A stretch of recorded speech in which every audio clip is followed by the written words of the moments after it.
Je vais appeler un jeune rempli. Dieu l'a appelé, il était très jeune. Il a fait aussi les 400 coups comme tous les jeunes. Aujourd'hui, il est mieux placé pour vous parler de la jeunesse. Parce que moi, lorsque je prêche sur la jeunesse, on me dit, maman, à ton époque, il n'y avait pas Internet. Mais pasteur, à ton époque, il n'y avait pas Facebook. À ton époque, il n'y avait pas Instagram. Nous allons être édifiés par quelqu'un qui est jeune, qui connaît Instagram, qui connaît Facebook. Amen. Amen. Qui a une tablette, dernier cri, Yes. mais qui a choisi la bonne part. Amen. Il a choisi de mettre sa jeunesse au service de l'Éternel. Amen.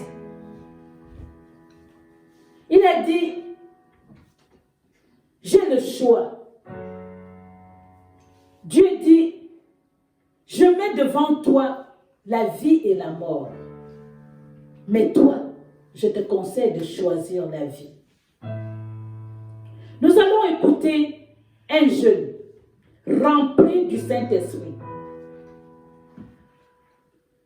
Je vais sans trop parler, lui laisser le micro parce qu'il aime le micro. Je vais appeler Emma maintenant. Afin d'édifier quelqu'un. Mon fils parle. Amen. Amen, amen. Amen. Je bénis Dieu de m'avoir donné une maman comme ça. C'est pas toutes Amen. les mamans qui introduisent leurs enfants comme ça. Amen. C'est une grâce. Yes. Yes. Et maman Nana, tu as une bonne maman. Je Amen. bénis Dieu pour ça. Amen. Nous sommes toujours sur le thème de notre séminaire qui prend fin aujourd'hui. Dans Ecclésiaste chapitre 11, verset 9, qui est « Jeune homme, réjouis-toi dans ta jeunesse ». En d'autres termes, jeune homme, profite de ta jeunesse. Et on ajoute « Sache que tu devras rendre des comptes après ». Profite du temps que Dieu te donne. Profite des boîtes de nuit. Profite de l'amusement. Profite de tout ce que tu peux faire. Mais sache que viendra le temps où tu devras rendre des comptes. Bien-aimé, il ne s'agit pas ici d'être un grand chrétien. Il ne s'agit pas d'être le meilleur de tous les chrétiens. Il s'agit pour toi d'être un bon chrétien. Amen. Parce qu'il y a la différence entre un bon chrétien et un meilleur chrétien et un grand chrétien. Dieu veut que tu sois bon. C'est pourquoi lorsque Dieu créa la terre, il dit, Dieu vit que cela était bon. Dieu veut que tu sois bon ce matin. Dieu veut que tu sois bon à partir de ce matin jusqu'à la fin de tes jours. Amen. Ce matin, Dieu veut vous parler dans la même continuité du message dans Éphésiens chapitre 5 verset 16. Éphésiens chapitre 5 verset 16. Je vais lire. Amen. Je lis la parole de Dieu. Rachetez le temps car les jours sont mauvais. Si quelqu'un a une autre version, il peut la lire. Éphésiens chapitre 5 verset 16. Il est midi. Généralement, c'est à midi qu'on passe à table. Certainement, Dieu va nous donner quelque chose à manger ce matin. Amen. Il nous a déjà donné le petit-déj avec le message du matin. Jeune homme, jeune fille, lève-toi. Tu n'es pas mort, tu es endormi. Il y a une différence entre la mort et le sommeil. Quand bien même il y a d'autres qui dorment, on a l'impression qu'ils sont morts. 5, 16. Je lis la parole de Dieu. Amen. Je lis la parole de Dieu dans Éphésiens 5, verset 16. Faites un bon usage du temps, occasion qui se présente à vous, car les jours que nous vivons sont mauvais. Amen. Amen. 108 secondes. Bible déclare dans Ephésiens 5,16, version 8 secondes, rachetez le temps, car les jours sont mauvais. Amen. Amen. Rachetez le temps car les jours sont mauvais. Rachetez le temps car les jours sont mauvais. Ce message ne s'adresse pas seulement à ceux qui ne connaissent pas Dieu. Ce message ne s'adresse pas seulement à ceux qui ont entendu parler de Dieu une fois et qui ont abandonné Dieu ou qui se sont détournés de la voie de Dieu.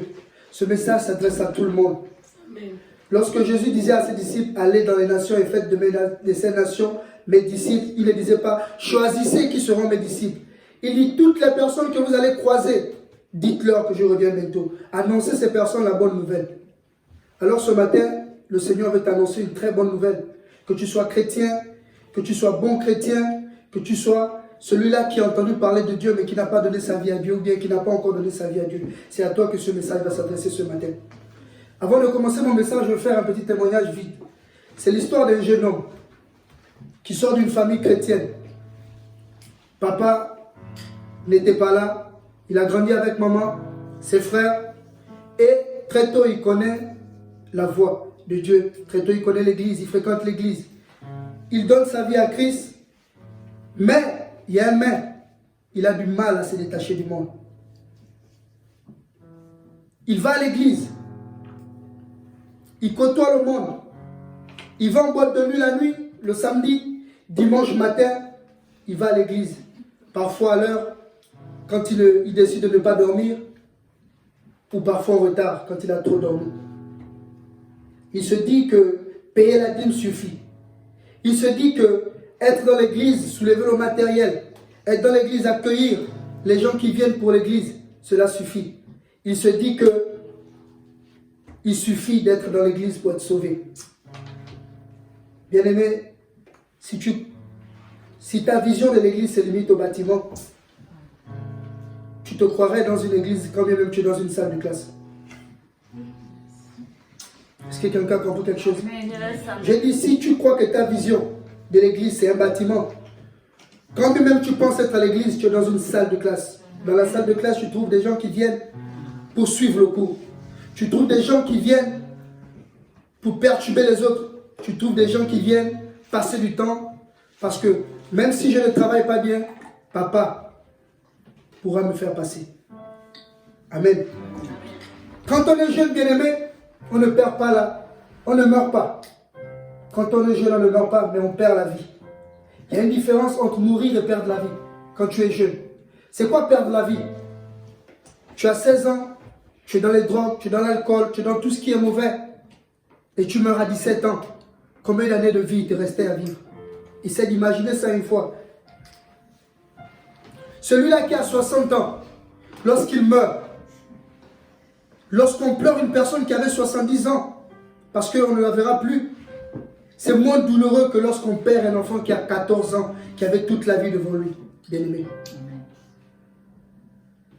Il y a une différence entre suivre Dieu. Il y a une différence entre suivre Dieu et suivre Dieu dans le monde. Il y a des gens qui entendent parler de Dieu dans le monde. Il y a des gens qui entendent parler de Dieu dans les bars. Mais il y a des gens qui suivent Dieu. Amen. Amen. Et je veux te dire ce matin que toutes les routes que tu empruntes amènent forcément à un chemin. Mais toutes les routes que tu empruntes ne t'amènent pas forcément au bon chemin. Je dis toutes les routes que tu empruntes t'amènent à une destination précise. Mais toutes les routes ne t'amènent pas à la bonne destination. Et qu'est-ce qui fait en sorte que ce jeune-là qui connaît Dieu, ce jeune-là qui a été dans l'église, qui a suivi des cours bibliques, qui a consacré sa vie à Dieu, mais est toujours plongé dans le monde. Bien-aimé, dans la vie, il y a deux façons de faire les choses. C'est-à-dire, il y a ta manière de marcher et il y a la route que tu empruntes. Si tu marches trop vite, tu tombes, tu te fais mal. Si tu empruntes le mauvais chemin, tu tombes, tu te fais mal. Ce matin, je vais te poser la question. Qu'est-ce qui est à l'origine de ta chute? Ta manière de marcher ou le chemin que tu empruntes. Amen. Amen. Pour ma part, parce que cette histoire, c'est mon histoire. Ce témoignage, c'est mon témoignage. Je cherchais encore le message hier, je disais, Seigneur, je vais dire quoi? Mes soeurs ont mis le feu, comme on dit. Elles ont mis la barre haute. Qu'est-ce que je vais dire, Seigneur? Je n'ai pas de mots. Il m'a dit, prends ton témoignage. Prends ton témoignage et donne-leur ça. Prends ton témoignage et donne-leur ça. Parce qu'au travers de ton témoignage, quelqu'un va se convertir. Amen. Bien aimé, j'ai suivi les cours bibliques pendant 3 ans, 2 ans et demi, 3 ans. J'ai prêché, mais cela ne m'empêchait pas de retourner dans le monde. Je faisais des jeûnes et prières. Je priais toute la nuit. Mais cela ne m'empêchait pas de retourner dans le monde. Lorsque je dis, est-ce ta manière de marcher ou le chemin que tu empruntes qui sont l'origine de ta chute? Pour ma part, c'était les deux. Je marchais trop vite dans un mauvais chemin. Et j'étais borné parce que j'étais convaincu. Il y a des gens comme ça dans l'église, tu as l'impression de grandir spirituellement parce que tu es dans l'église. Tu te dis que vu que tu es dans l'église, tu grandis spirituellement. Ne sachant pas que tu marches trop vite et tu prends un mauvais chemin. Amen. Amen. Quelle est l'origine de ta chute? Ce message aujourd'hui ne s'adresse pas seulement à ceux qui ne connaissent pas Dieu, je disais tantôt, mais aussi à ceux qui ont connu Christ et qui ont du mal à se détacher du monde. Amen. Amen. C'est pourquoi la Bible dit dans Jean chapitre 8, verset 32, il dit, vous connaîtrez la vérité et la vérité vous affranchira. Affranchira, liberté. Tu n'es plus condamné parce que tu as connu la vérité. Mais qu'est-ce qui fait en sorte que malgré que tu as connu cette vérité, tu es toujours condamné? Qu'est-ce qui fait en sorte que malgré la vérité que tu as connue, tu es toujours dans le monde? Est-ce ton chemin que tu as emprunté? Ou est-ce ta manière de marcher? La Bible dit que cette vérité que tu as connue ou que tu connaîtras te rendra libre. Mais en vérité, aujourd'hui, il y a des gens qui sont dans l'église qui sont encore condamnés malgré le fait qu'ils sont au contact de la vérité. Et l'une des raisons qui nous amène toujours à être dans le péché malgré qu'on connaît la vérité, c'est le fait que nous ne sommes pas totalement détachés du monde. L'une des raisons qui nous ramène encore à boire l'alcool, c'est parce qu'on n'a pas renoncé totalement à l'alcool. On a renoncé à soulever le coude, mais on n'a pas renoncé à la sensation que la bière nous donne lorsqu'on la consomme. Petit exemple, un couple qui décide de se séparer ne pourra jamais être séparé si le divorce n'est pas proclamé. Est-ce que quelqu'un comprend quelque chose? Dès lors où monsieur et madame ne s'entendent plus, si le divorce n'est pas proclamé dans les règles de l'art, il y a de fortes chances que ces personnes reviennent ensemble parce que quelque part ils se seront aimés. Alors si tu as aimé le monde, il est difficile pour toi de te détacher du monde si le divorce avec le monde n'est pas encore proclamé. Est-ce que tu comprends quelque chose ce matin? Est-ce que tu as divorcé avec tes anciens démons? Est-ce que tu as divorcé avec ton ancienne vie? Est-ce que tu as abandonné totalement ton ancienne vie? Est-ce que ton choix d'abandonner ta vie ancienne était un choix radical? Sans raisonnement. Pose-toi des questions ce matin, jeunesse. Pose-toi des questions, jeune fille. Pose-toi des questions, jeune homme. Toi qui as connu Christ, qui as connu le monde avant de connaître Christ, mais qui est reparti dans le monde. Nous ne pouvons pas vouloir d'une chose et de son contraire. Nous ne pouvons pas vouloir le Christ et aimer le monde. Parce que la Bible dit ceci. N'aimez point le monde et les choses qui sont dans le monde. Amen. N'aimez pas le monde. Ne vous attachez pas au monde. Parce que vous ne faites pas partie de ce monde. Bien que je vous ai mis dans ce monde, votre mission n'est pas de demeurer dans ce monde. Je voulais suivre Christ, mais je voulais boire l'alcool. Je prêchais l'évangile, mais j'arrêtais pas de courir derrière les femmes. Je prêchais l'évangile, il m'arrivait, bien aimé, de me masturber en tant que prédicateur. Parce que il m'arrivait un temps où j'aimais tellement les femmes que c'était difficile pour moi de passer une semaine sans faire un rapport. Je vous dis, ce témoignage est le mien. Amen. Il était difficile pour moi d'accepter de faire une semaine sans toucher une femme. Mais cela ne m'empêchait pas de venir prêcher. Je venais prêcher, mais qu'est-ce que je donnais au monde? Qu'est-ce que je donnais à ces personnes-là qui cherchent Christ? On dit la plus belle femme ne peut donner que ce qu'elle a. Alors si je suis souillé en tant que prédicateur, lorsque je prêche, je vous communique la souillure.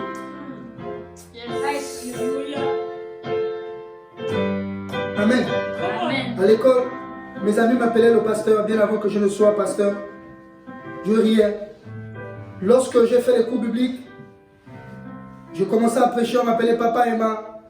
Mais cela ne m'empêchait pas d'être le papa dans l'église, mais un démon hors de l'église. Bien-aimé, tu ne fais pas les choses pour plaire aux autres. Quand bien même tu vas vouloir faire les choses pour plaire aux autres, le jour que tu vas tomber, les gens pour qui tu as fait plaisir vont t'abandonner. Et tu seras abandonné à toi-même. Combien d'amis j'ai perdu? Combien de gens sincères étaient autour de moi m'ont fui parce que la vie que je menais n'était pas bien. Ce matin, je voudrais te dire ceci. Tu ne fais pas partie de ce monde. Même si tu n'as pas encore connu Christ, la parole de Dieu elle est claire. Vous n'êtes pas de ce monde. Nous ne sommes pas de ce monde. Amen.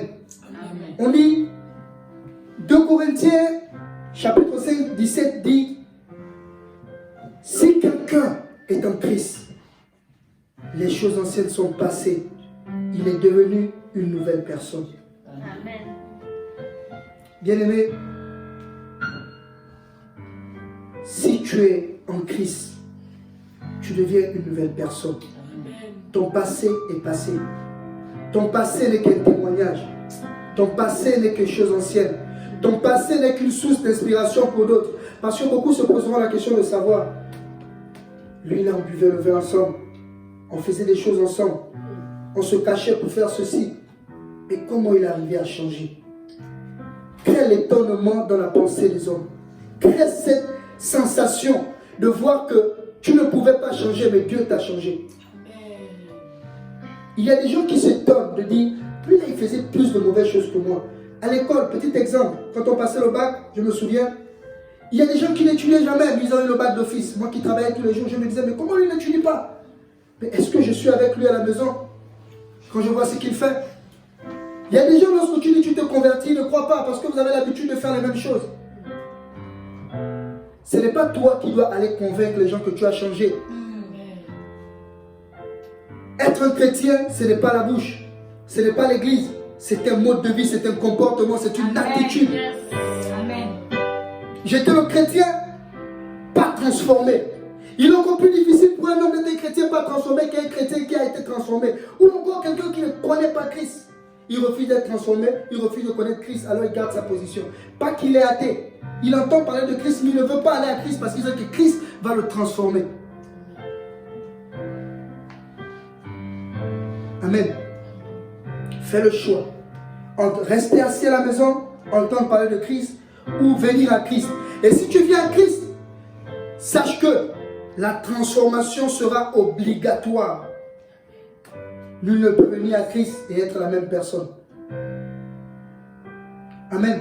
Amen. Et à ces moments-là, qu'est-ce qui fait en sorte que, malgré que nous sommes des nouvelles personnes, malgré que Christ nous a transformés, mais on retourne encore dans le monde. La Bible dit ceci dans Genèse chapitre 19, verset 26. Elle dit, la femme de Lot regarda derrière et elle s'est retournée en statue de sel.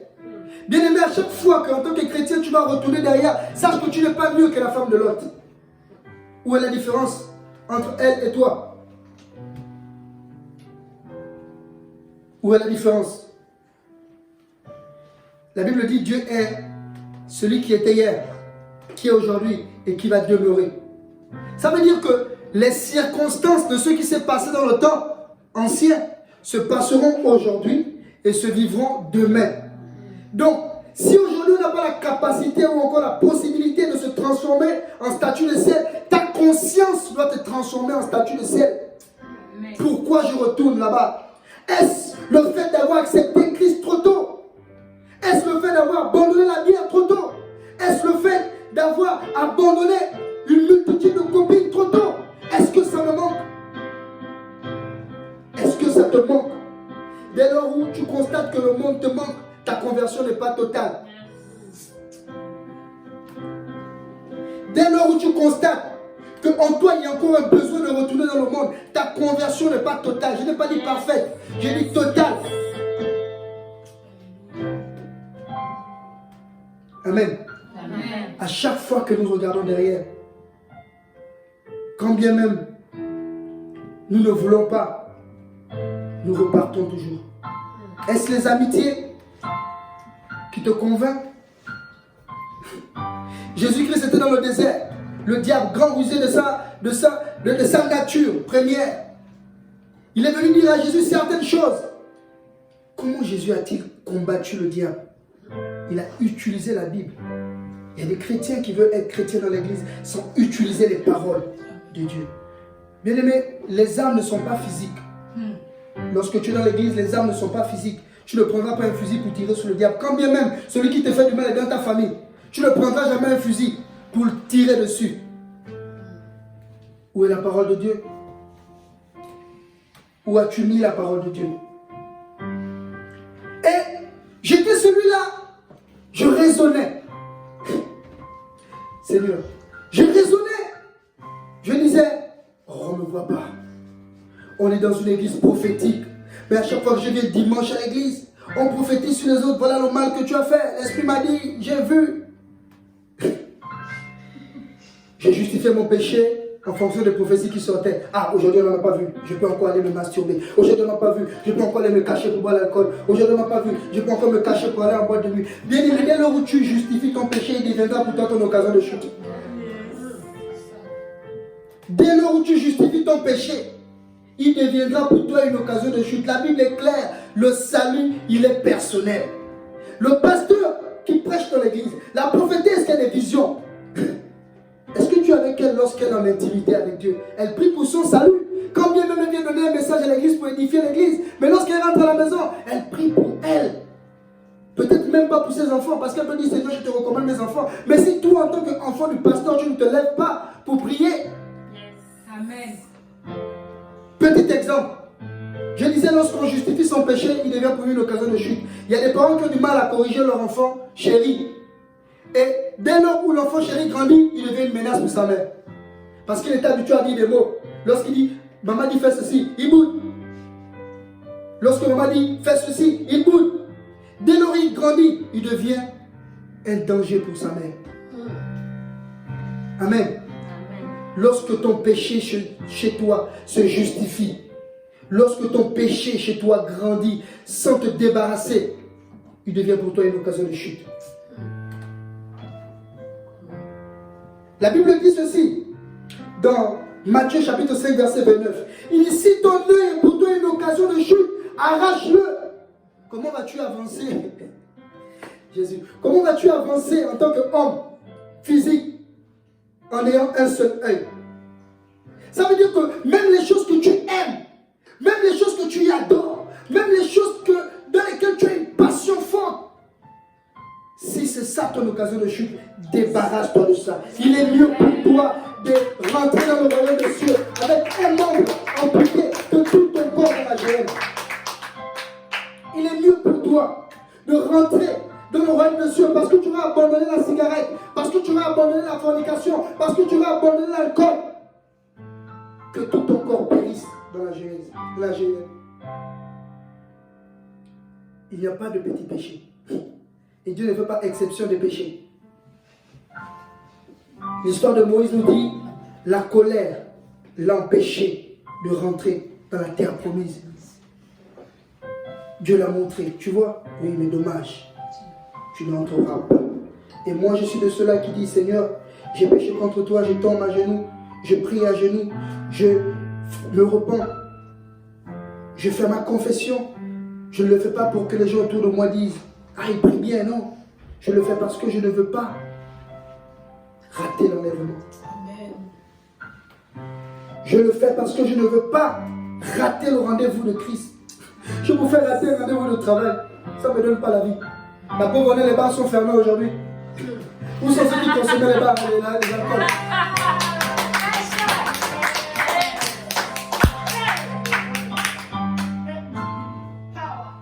J'ai fait un constat. J'ai dit, les selfies ont diminué depuis que nous sommes dans nos propres maisons. Plus personne ne fait les selfies. Est-ce la honte de montrer nos vraies vies aux gens? La preuve en est qu'aujourd'hui, le monde nous ramène à notre véritable nature. C'est-à-dire que tout ce qui est distraction aujourd'hui, le monde nous dit ça c'est pour moi. Mais tu as le choix entre enfreindre la loi qui dit restez chez vous et rester dehors. Si tu sais très bien que si tu sors, tu es malade. Et si tu es malade, il y a de fortes chances que tu meurs. Si tu restes chez toi, c'est parce que tu tiens à ta vie. Mais où est passée ton ambiance du samedi? Où est passé les selfies? Où est passé les restaurants? Où est passé les cinémas? Merci. Où est passé les grands shopping dans les grands magasins? Il y a des gens même aujourd'hui montés dans sa propre voiture et dégoûtés. Alors qu'il a dépensé peut-être 12 000 ou je ne sais pas combien de mille d'euros. Tout ce que le monde nous a donné aujourd'hui, le monde est en train de nous l'arracher. Vous dépendez de moi. Vous dépendez de moi. Et ce matin, je te dis, c'est le temps du rachat du temps perdu dans le monde. C'est ça mon message ce matin. Le temps du rachat du temps perdu dans le monde. Le temps. Le temps du rachat du temps perdu dans le monde. Combien d'années as-tu perdu dans le monde? Et j'ai pris conscience de ma vie chrétienne lorsque j'étais ici. Je fais une confession à maman, ma mère. Je dis, ah maman, Dieu me parle. Et au-delà de tout ce que j'ai eu à faire de mal, mon cœur n'est pas en paix. Bien aimé, lorsque ton cœur n'est pas en paix, fléchis, genoux, demande à Dieu c'est quoi la solution. Amen. La Bible dit qu'il part tantôt d'une manière, tantôt d'une autre. C'est peut-être, comme disait maman Nana tout à l'heure, maman Eurydice, elle disait, Dieu peut mettre un petit enfant qui peut venir modifier quelque chose. Il peut utiliser un petit enfant pour modifier quelque chose dans ta vie que tu te dis parfaite.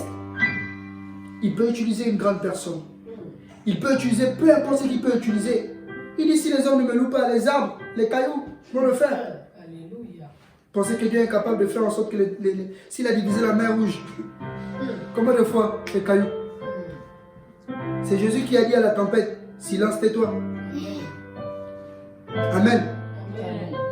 Et je me suis confié à mon maman, j'ai dit maman, je me suis depuis que je me suis reconverti, parce que mon histoire elle est quand même longue, parce que j'ai eu à passer, merci, j'ai eu à passer dans une église où ça ne s'est pas très bien passé. Après je me suis découragé, je suis reparti, je suis revenu, et quand je suis revenu, ma maman m'a suivi. Et je suis revenu vers elle parce qu'elle et moi, on parle souvent, et je me confie à elle quand il y a des difficultés dans le ministère. Quand je rencontre des difficultés, je dis maman, voilà, je ne comprends pas ça, voilà, voilà. Et elle m'a dit, tu es un bon garçon. Tu es un bon garçon, Jésus t'aime. Je te pose une simple question, tu iras réfléchir sur ça. Elle m'a dit, si Jésus vient en temps de coronavirus, il vient. Où crois-tu que tu iras? En enfer ou au paradis avec lui? Je suis resté là, je n'ai même pas répondu. Elle m'a posé la question, je relis cette question une fois, deux fois, trois, je n'ai jamais eu de réponse. Et la première des choses que j'ai eu à faire, c'est Seigneur, en ce temps de confinement, je vais fléchir mes genoux pour me rapprocher de toi. Et j'ai initié un programme de prière personnel où je dis, si les musulmans arrivent à prier 5 fois par jour, je dois prier 5 fois ou plus de 5 fois. Et j'ai réglé mon téléphone parce que je sais que c'est difficile pour moi de me dire, je me lève pour prier. Mais s'il y a quelqu'un qui est à côté de moi, mon téléphone, s'il me demande, c'est l'heure de prier, c'est l'heure de prier, je reviendrai toujours prier. Et je m'attelle à respecter. Et je m'attelle à respecter ce programme. En conclusion, je vais vous dire ceci. Amen. Amen. Jésus-Christ est ressuscité. Amen. Ne vous laissez pas. Amen. Ne vous laissez pas avoir par le monde. Que Dieu vous bénisse et qu'il bénisse sa parole. Amen. Amen.